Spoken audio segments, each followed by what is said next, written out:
Mga personahe sa mga pasyaran sa syudad ni Naga piguhurot na mabakunahan naman kontra COVID-19 kan gobyerno lokal.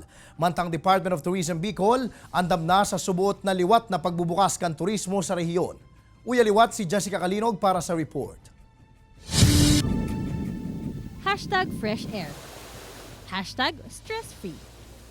Iyan ang pagmati mantang nakatinir sa mga pasyaran na harayo sa ribok asin kasiribotan kan syudad. Short break kumbaga sa realidad kan buhay.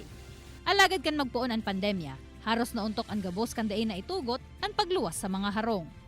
Kaya magin ang mga pasyaran siring kan farm resort na inikan pamilya ni Tony sa barangay Panikwason, Naga City, gapang subuot para sa namamantinir ang sa indang negosyo. Kung kaya komo pandagdag kita, nagtanom sinda ng letos na sa indang ipigpapabakal sa mga Korean restaurant sa syudad. Sa Iraq ning mahal na Diyos, nakasurvive man kami.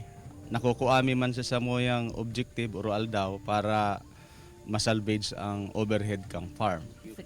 Kung kaya dakulang bagay subuot para sa inda pag may mga lokal na turista na nagdadayo sa indang lugar para mag-unwind.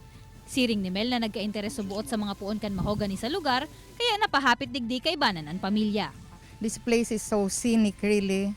Parang masyado siyang close to nature, mahangin, maaliwalas ang ang kapaligiran. Saro sa mga mayor na naapektaran kan pandemya, ang industriya kan turismo.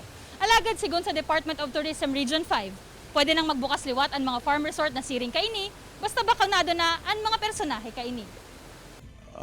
Actually, before na mag-announce ang DOT5, talagang in-anticipate mi na talaga kami gabos maging actually fully vaccinated na gabos ang mga staff.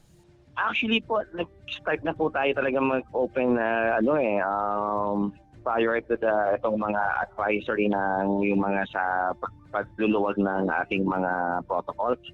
But then sabi ko nga, we are more on supporting the local tourism kasi mas marami pa po yung mga industry ngayon na ang inaasahan nila ngayong mga turista ang mga local.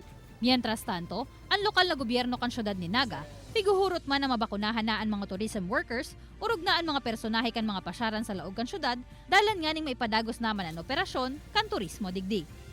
Kaibanan si Gerald Gandia, Jessica Calinog, Balitang Bicolandia.